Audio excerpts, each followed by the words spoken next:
I'm suggesting to you that you look at suffering as a very bad dream that is part, but it becomes a nightmare you're about to awaken. So when you're in a nightmare, it's totally real. But as you begin to awaken, you realize, oh, and then another reality suddenly unfolds.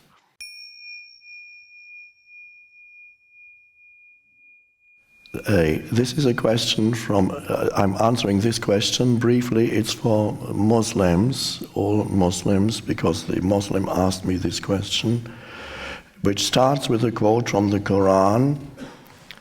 He is Allah, the One. Allah is the all-embracing. He neither begat nor was begotten, nor has he any equal. What are your thoughts on these few verses of the Quran? He is Allah, the One. The One is the traditional term that also is used by many ancient Greek philosophers. They also use the word the good to describe it. This life in its essence is one. All life is one. And the source of life is one. There's only one source, and all life emanates. Every life form is an emanation of the one source of life. Your truest identity is oneness with the source. That's the essence of, if you even look deeply into your sense of how you experience yourself, the being of yourself, it's identity with the one life. So God is one, this is right. Allah is the all-embracing, the one, or God, the all-embracing, which I would call the all-pervasive, both within and without.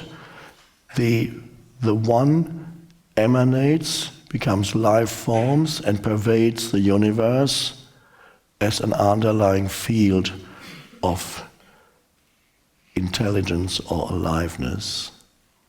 And then this one aliveness operates through every life form. All-embracing, all-pervasive would be my translation.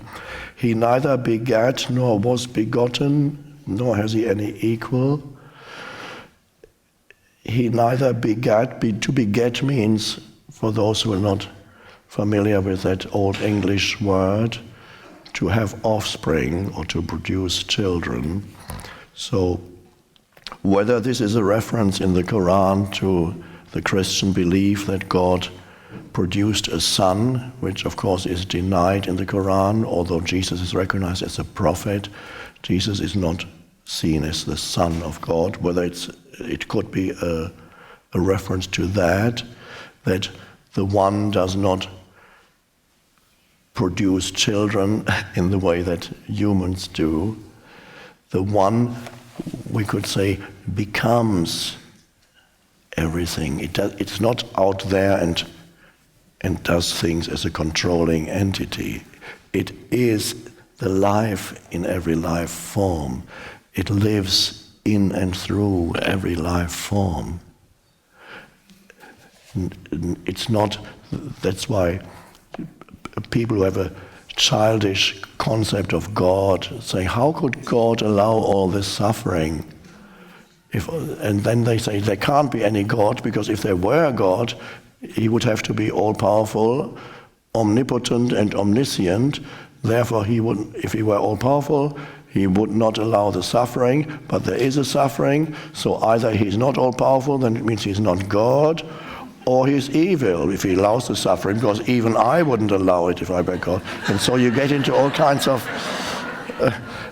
not realizing that you started from a childish premise, imagining God as a controlling patriarchal figure who does things. Am I going to allow this accident or not? Let's see. the suffering is the birth pangs of the consciousness. The suffering of humanity is almost like giving birth is the awakening consciousness. There is no individual. Nobody has the life of every individual is the one life. Your life is not your life. It doesn't belong to you. You are not separate from life. There's only the one life. And yes, when we look at suffering, it looks dreadful here. But I'm just suggesting, it could be that if there's only one life that is awakening in this dimension, I'm suggesting to you that you look at suffering as a very bad dream that is but it becomes a nightmare you're about to awaken. So when you're in a nightmare, it's totally real. But as you begin to awaken, you realize, oh, and then another reality suddenly unfolds. God also was not begotten, says here. In other words, of course, that agrees with all the other teachings, where in Buddhism, as you know, the word God is never used. They don't talk about it. But they do have a term in some of the scriptures that is the uncreated, sometimes called the unmanifested. And that is exactly the same as here. The one, Allah, was not begotten, was never created, is timeless. Buddhists say, the closest Buddhists get to talking about God is to talk of the uncreated. And one of my favorite scriptures from Buddhism is when this is supposed to be the Buddha talking, and it could well be that it is one of the few scriptures that actually survived from the actual words of the Buddha. I don't have every word correct now, I'm just telling you the way I remember it. So he's saying, there is